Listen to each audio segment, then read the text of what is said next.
accounting. Yeah. Because I just keep moving away because I feel like it's going to attack me. No, it's not going to. Hey, welcome back to All In with Rick Jordan. I am Rick Jordan. And here's the thing for today. Starting out with this right away. Wow, I'm making rhymes. What the hell am I doing? I don't know. Squirrel? Squirrel! Right away in the beginning of this. That's awesome. So I'm here with Andrew. Andrew's awesome. Andrew's an accountant. Andrew the accountant. Is that going to be your name for the whole show? Every time I address you, is it going to just be Andrew the accountant or what? Yeah, as long as everybody people don't your name. reference Yeah, the other, the movie where the accountant murders everybody. I'm not that type of an accountant. What? But That's awesome. Hey, I'm just going to preface this with the whole thing, right? Because I ask everyone to pull away one thing from the show, and I'm going to ask you towards the end of the show to give them one thing, just as like a little freebie. And then if they learn one thing, if they're able to grab one thing out of this, share it with one friend too. That's it. That's all I want. That's it. Because we're here to help people, right? Absolutely. Yeah, right on. Even accountants. I made you laugh right away. Awesome. Here we go, my man. So give everyone your full name, please, because I just called you Andrew the accountant. And, dude, how did you even get into this after you give them your name? Sure, yeah. So my name is Andrew Klein, and I'm the founder of Z Counting. So actually, we could probably do an alphabet book. A is for accountant, Z is for Z Counting, the firm name, and throw a couple debits and credits throughout the way. But I... What? Yeah. So how I got into the business that I'm running now is after I graduated from college, I really hit the entrepreneur track. I worked at a CPA firm but hated my life. But I really got into entrepreneurship. And the challenge that I kept running into was I'd help start a company with a couple guys, run the office side of it. What company was this? Well, there's been dozens of companies, Okay. but the largest one that people have probably seen is if you go to Costco, there's the Ruby coffee kiosks. Yeah, yeah. Which are the $1 premium coffee. So that's the largest one. It was we deployed about 1,000 locations through Walmart and Cool. and Costco. As right you can on. see. But you know, it was a bunch of other software companies and Yeah. such, and you always want to have the hustler, the hacker, and the operations guy that holds everything together. But the challenge is it would switch from operations and building, and we were pretty successful at fundraising in most of the companies that I worked with, and then it was all hands on deck for sales. But my preference was to sell a third of the company to investors and not to go out and sell $99 software packages. Yeah, this is the Ruby kiosk. Well, so the Ruby kiosk was a little different because I ran all of finance for Ruby, and then once it was acquired by Redbox, I ran all of New Venture finance and accounting. Okay. Which Wait. was interesting. The coffee thing was acquired by Redbox, the DVD rental thing? Yeah. So they were essentially... Yeah, so Coinstar, the parent company of Redbox, wanted to own the whole front side of the grocery store. Okay. And have kiosks, essentially. There's the tie. Like Coinstar, I got you. Redbox, coffee, etc. So back to why I have an accounting firm that focuses on entrepreneurs is because I ended up, after going in and out of some successful startups, some not as successful startups. Yeah. I tend not to want to use the F word because a lot of people have issues with it. But you can find fail conferences and stuff like that. But that I'm F going word. to tend to That not F, use. okay. Yeah. That's the worst F Yeah. word. You can. I'm not sure if actually on your podcast you use F words. I don't know. No, I use the word fail, but I don't. Family-friendly show. It is. We're not explicit, but I mean, at the same time, that is kind of a very descriptive word that applies to a lot of things. Yeah. There's my little 2 cents for the day. But you're talking about fail. That F word. Yeah, the failure F word. I like fail. It's a really uncomfortable topic, I think, for entrepreneurs. Did you like that laugh? That was great. I got to do ha! Yeah, it's interesting, and when we talk about failure, sort of in the group of entrepreneurs that I hang out with, we talk about failures as giving up and not continuing to push forward. Okay. So not as much as like, oh, our company failed, but as long as you're still trying and you're still making an effort, which actually brings me back to the reason why Z Counting exists, because 9 out of 10 businesses fail. And according to CB Insights, 8 out of 10 reasons that businesses fail is due to a financial mishap or error. All right, you're saying a lot of stuff here. Let's backtrack real quick. So you're saying 9 out of 10 businesses fail.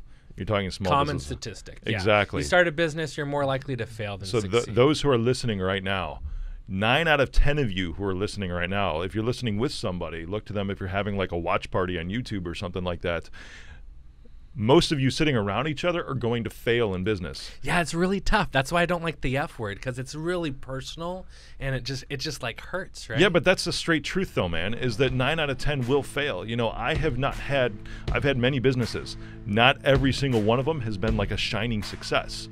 And that's the best part of this, is that you're going to fall, you're going to get knocked down. But how many times, I mean, what Thomas Edison, you know, or whoever, you know, was going after whatever in life, I'm talking about the light bulb, you know, but how many times did they have to fail before they finally hit that jackpot, meaning they finally impacted to help transform lives? I mean, I like light bulbs. You like light bulbs? Well, it depends on the type of light bulb. I'm kind of getting into smart light bulbs now, yeah. But correct me, it's good to fail, right? Well, it's good to fail. So I've built a business on preventing failure. Cool. By helping people understand the major obstacle. I mean, when you look at failure and you're talking about when your business failed, it's not like you failed because, you know, you didn't want to do your business anymore, right? Or you failed because, you know, it wasn't sunny enough days. Yeah, right? Like you failed because you didn't have the cash flow that it took to support your business and your lifestyle. Now right? that I'm tracking with you on that, because, you know, even Robert Herjavec, I was hanging out with him about 2 years ago, and he told me that when you run out of cash is when you die. That's like the biggest failure point of any business, you know, if you're mismanaging or whatever. But as soon as you run out of cash or capital, then you're just dead. You have nowhere to go at that point. So about 6 years ago, I was running an angel investment group. And what I was identifying was the entrepreneurs sucked at explaining to investors how they would not run out of cash, how they would not fail. And when you're talking about there's such a big market, we're such a great team, that doesn't address the investor question of how they get their money back. Sure. And so I thought, well, and then also the investors sucked at making investments. You know, everyone knows that Seattle is a tough place to get funded because the investors are really tough. And a lot of the investors in other markets like San Francisco, they've all sort of invested in startups that have sort of had like good exits. Yeah. And they've all sort of recirculated that money. So everyone says that in San Francisco, they're playing on house money, and they've been doing it for about 20 years. But in Seattle, a lot of the people made money themselves. And you have the stratospheric wealth that we have here in Seattle, and they place their money in funds and various things. But the angel investors tended to be a lot of really high-paid employees that may have been early stage, but they weren't in the same, you know, there wasn't the same recycling of money like there was in San Francisco. Okay. So there's not a lot of house money, I feel like, in Seattle, whereas there are in other markets. So all these businesses are failing, and the biggest point that they're failing on is being able to tell investors how they're going to get their money back. I mean, I think that's the biggest point. There's out of the 10 reasons you failed, so we can talk through 10. And I should have brought a list, and we could put it on your channel later. I don't like lists. You know, if you're looking, there's a bunch of team issues that can implode a team and kill a company that then has the effects to the financials. Okay. You're either not building your product, you're not delivering to customers. If the team implodes, you're screwed. There's nothing that we can do at Z Counting to prevent a team from imploding other than like making sure the team meets on a monthly basis to review the financials. Sure. The other challenge is product market fit. If you can't find a customer that wants to buy what you're building, or if you can't build something that customers want, you probably shouldn't be in that business, and you should probably shut it down. Right on. You hit something key there, you know, because it's never something that this is it's another straight truth. It really is, because if you're just going out there and you're like, oh my gosh, this is the greatest thing, it solves a problem, all of my customers need this, well, that's great. Do they actually want to buy it? There's a difference between needing and wanting when it comes to business. And if you want to make money fast, if you want to scale up quickly, you need to find something, a product or a service, to what you're saying, that your customers are actually going to want. Not that they need. Two different things. Sometimes they can be in the same, but if you find something they want, you're going to scale quickly, and that's how your investors are going to get paid back too, and you're going to raise more capital. Am I right? Yeah. Well, as long as the customers are buying your dog food. Yeah, you know, and I would also add to that you want to find that pain pill. You want to find the pain pill, not the vitamin. You want to find something that people have to buy that solves a real problem, not something that's nice to buy. Because stuff that you have to buy sells fast because you have to buy it. Yeah. But something that's like nice, like I've got protein powder at home and I do smoothies sometimes, but clearly I'm not going to the gym as much as I could be, so I don't like have to have that, right? Okay. But in the morning after, having a few too many drinks, I have to have an aspirin. Yeah. And so yeah. I would rather be in the aspirin business than the protein powder business. I get you. Yeah, it's something that's more broad market. Absolutely. So we'll zoom back 6 years back. Working at an angel investment firm, seeing investors struggling to figure out how much money to put in, how to put in the money, when to expect that money to come back. Entrepreneurs struggling to explain to the investors why they should even invest in their company, other than the fact they've got a great product, which people falling in love with products with no customers is pretty common, I think, with these. I mean, engineers in Seattle are awesome, and they're so smart. But the challenge is it's just if you don't have a customer and you're not doing any sales, you're not going to get very far. Yeah. But I realized if I could help the entrepreneurs understand their business better and help them answer those investor questions even before they were asked, I'd be solving a major problem for entrepreneurs. Give me the top investor question outside of how do I get my money back? I think that you have to really understand the investor before being able to answer that question. Because I think for different investors, the top question is going to be on their perceived failure of their last startup. And so I encourage all the entrepreneurs that I work with to do product market fit conversations with investors before starting their fundraising round.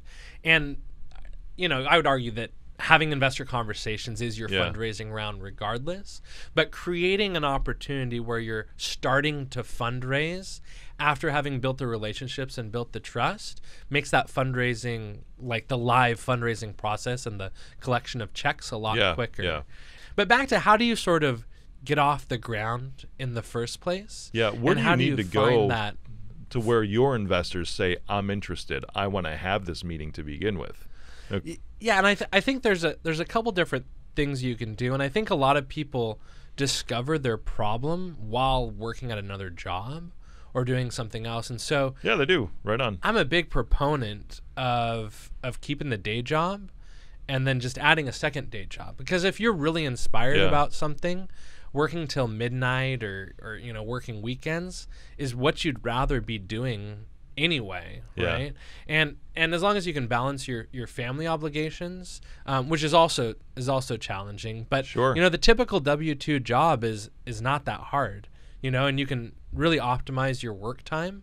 And with technology today, you can probably get your 40-hour-a-week job done in 20 to 30 hours a week, and I think a lot of people do, and they're spending that other 20 hours doing coffee breaks and getting lunch. For sure, there's not much creativity in a W-2 job because you're typally given, especially if it's corporate, you're given parameters saying this is what you need to accomplish, and this is exactly how you do it. Just go through these steps, and then you're a good employee.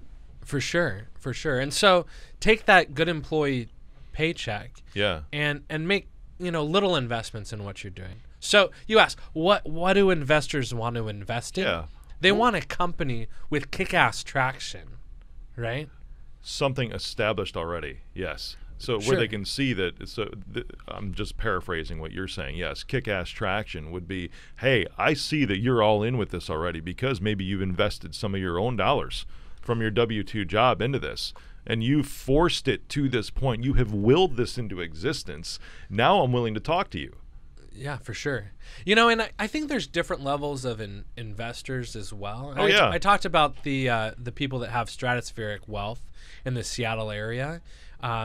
There's a venture fund, actually, Trilogy, that was started by some of the people that invented cellular.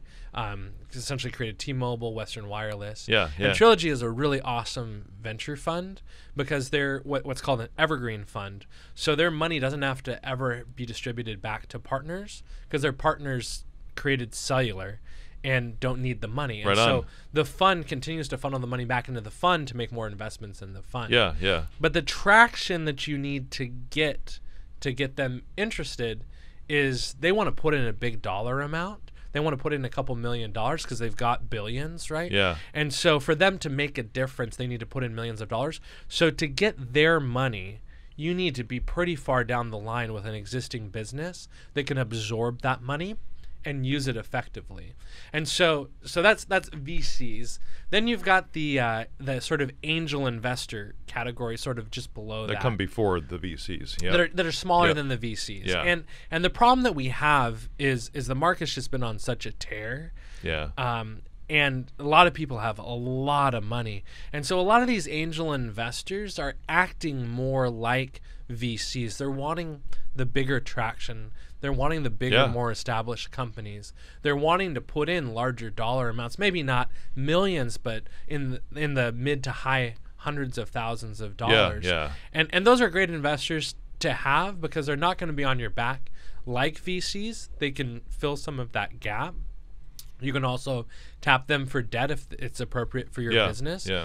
Traditional debt. So say you're creating a product company. I actually just talked to a friend that's going through YC on a luxury pet goods company. Oh, fun. And I think her company would be perfect for some equity to get the office open, right? To get her designers to create these luxury pet goods, to get maybe the engineers to scope them out and draw them and create the website, right? So let's use equity to fund that.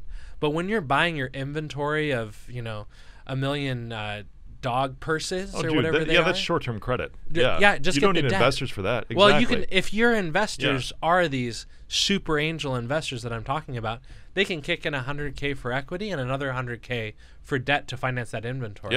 And that way your investors get really excited about your business because they feel like they're getting paid back all the time. Right on. And so what I think the earliest stage of company needs to be looking for is probably their most important investor and someone who's not going to need all this like traction and all these things. They're going to be looking for the person who gets them and understands them and is investing in them as an individual, for sure, opposed to having all these criteria. And because when you're starting a business, you still have a lot of stuff to figure out, and you might not have those investor questions. I think the most important investor that you have is yourself.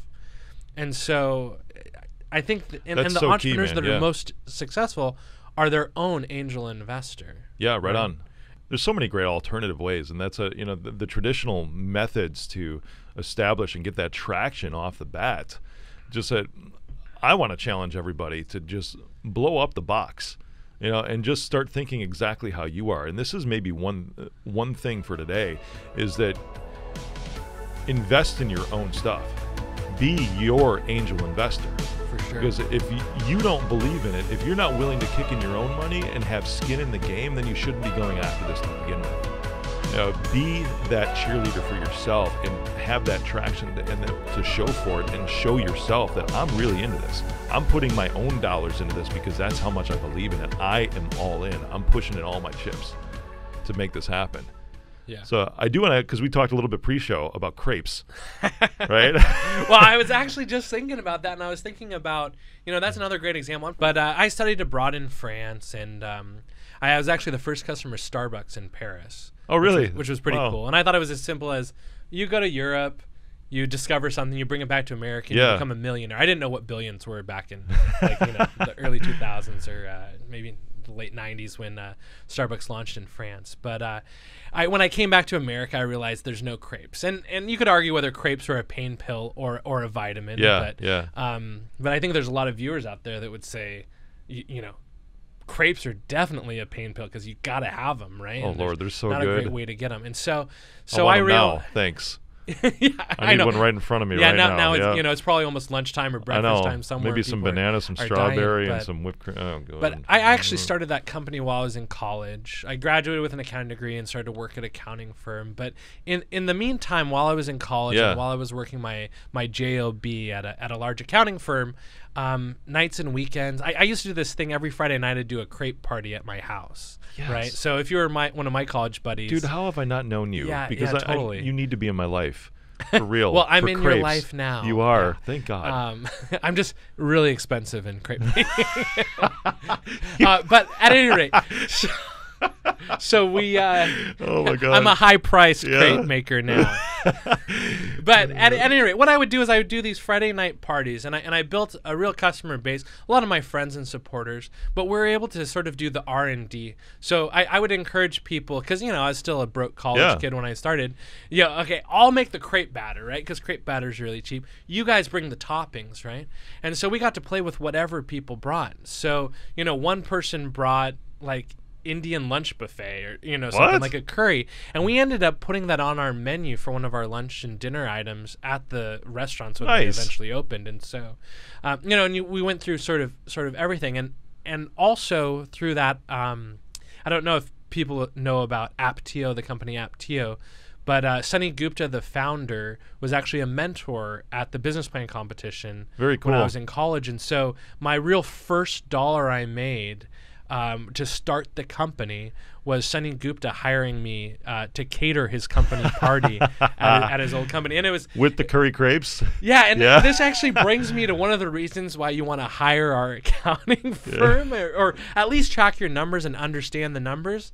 Because Sunny said, hey, I'm doing a corporate party of about 20 people. Yeah. What would it cost for you to make crepes for my party? Because we were doing savory crepes and Yep. sweet crepes. And as a college kid and not really knowing the numbers back then, and having just sort of done crepes for my friends and used my mommy daddy credit card to buy the ingredients, I thought of what's the most that anyone would pay to do something like this. And as a college kid, I thought $200 was a lot of money. Repeat right? that. What's the most anyone would ever pay to do this? To do this, right? It's a Because this is concept, an right? investor. Like, Exactly. what's the most anyone would pay to do this? And I didn't go do research. I just thought, holy crap, if I could make $200, I'd be so rich. Man, think of all the beer you could buy in college with $200. And so I told him, I said, well, how does $200 sound? And he goes, if we double it, will you do the bartending too? We'll buy all the booze. Nice. And I said, hell yeah. We probably spent $800 to do the catering. Yeah.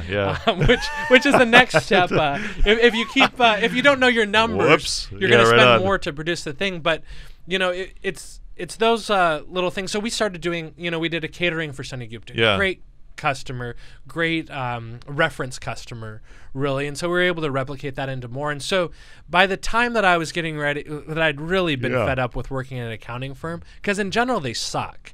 Right, and the one that I work for. Well, we were talking about dentists and accountants. I like my dentist. Yep.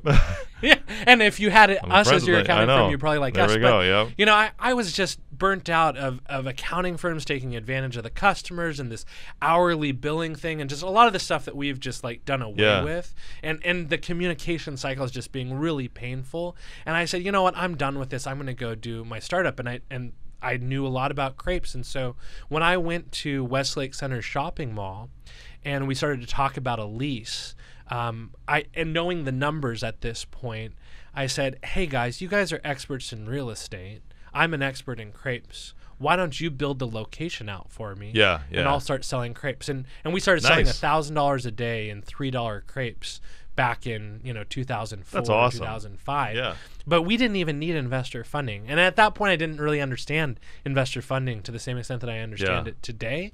That we were actually able to have our landlord fund our build out that we paid for in rent, presumably. Of course. Right? But it didn't Of feel course. like it because rent was expensive. Yeah. Anyway, and we didn't need investor funding at that point. And so then, and we never took investor funding in the crepe business because a few years later the economy crashed, and in the meantime I was making so much money as a 22-year-old kid selling crepes that it didn't seem like there was a need for investors. For sure. But I think that opportunities like that where you can understand your customer, and at that point the customer was the landlord, right? And be able to get the funding from that type of a creative source, opposed to having to go to that investor and have that ticking time bomb of them needing their money back sort of haunting you through your business. Yeah, if you were going to establish this, and I don't know how far you took this, the crepe business, but if you were going to scale and build out 1,000 stores nationwide, that would be the time to take on investors, correct? Because totally, you have your proof of concept, you have funded the thing yourself pretty much up until this point. You got some creative debt that you worked into it, which was amazing to get things going. It's successful, and now you need to grow this. Yeah, and when you look at traditional businesses like a restaurant, right? Yeah. And I'd argue that crepes are super special and they're not traditional, but I would agree with you that they're super special. But on the metrics of a restaurant, or most companies that you see around, right? And you can be successful Yep. and scale a traditional business, right? But you have the standard multiple for those businesses, right? And a restaurant, go onto Craigslist and Google, I want to buy a restaurant, and you can find out what is a restaurant really worth. Yeah, right on. And so my view on funding, and this is 22-year-old Andrew, right? Yeah. My view on funding was I had to get out of traditional metrics of restaurants. Yeah. And I had to be able to tell a story about why my crepe business was worth more. Yeah. Not using profanity, but why it was worth a ton more Yeah. than the traditional metric Yeah, of buying yeah. a business on Craigslist. Because if I would have taken, say, $10 million to build out 25 more locations, Yeah. right? And I would have done traditional multiples, they would have owned my whole business Right 5 on. times over, right? For sure. And so I think that's another reason to really test out your assumptions on the numbers, understand the numbers, and work with someone that can help you do that. And a lot of people have, friends or relatives who are willing to be mentors. I think that's the other thing that was a big blind spot for me in my first business that I really encourage all of our clients to do is find that mentor that you really look up to. And that person that's like far above your league that you aspire to be, and give them a call and ask for help. And in my example, there was a guy at Starbucks, because I was really inspired by Starbucks, and there was a guy at Starbucks that helped create Starbucks' real estate strategy and a lot of their very cool. branding. That I serendipitously met at Blue Sea Sushi, which was a sushi restaurant here in Seattle. But I pretty much went there until I met him because I heard that he went there a lot. And then I made him my mentor That's through great. college, and I still today Yeah. will meet with him. But I think that had I used his advice earlier on, I probably could have gotten an investment really early on, and I probably would have been willing to give up a lot of the company at that point to have him on the team, because it would have made a world of difference to the success of that business. But I think that if founders are thinking, someday I want to get investor money, right? Or all I need is some investor money to start this company, is start to build a relationship with those people in advance of having to ask them for money. So going back to my little dance with investors, when people invest, they tend to want to invest with their friends. Yeah. Because it's a pretty social thing, right? Which is why they meet for wine groups. Well, that's your first step, is get to know them first. For sure. On a personal level. That way they understand who you are and what you're all about. Totally. Yeah, and then man. also meet their friends, right? Because if you can convince, if an investor introduces you to one of their friends and their friend wants to invest, then they're sure as hell going to invest too, right? For sure. Absolutely, my man. Well, this has been great, dude. We covered a lot of my favorites today. I'm talking crepes and sushi, and money. That's another Totally. That's everything. Sweet. I know you've got zcounting.com, the letter Z, but where can everyone find you on social? Yeah, so we've just started an Instagram, because I think that I've been to a couple conferences. I have a client that's just on a tear with influencer marketing. Awesome. Which you should do a whole piece on influencer marketing, because it's just crazy. Yeah. If you haven't already done it. But so we started an Instagram. So it's Instagram/Zcounting. And Zcounting, I just replaced the A with the Z. So there's no A in Zcounting. There we go. So ZCCOUNTING. Awesome. So that's probably where I'm becoming more active. We're also on Facebook and Twitter at the same. Awesome. Same. Very cool, my man. Well, it's been fun talking to you. Yeah, this has been a blast. Yeah, cool. That's it.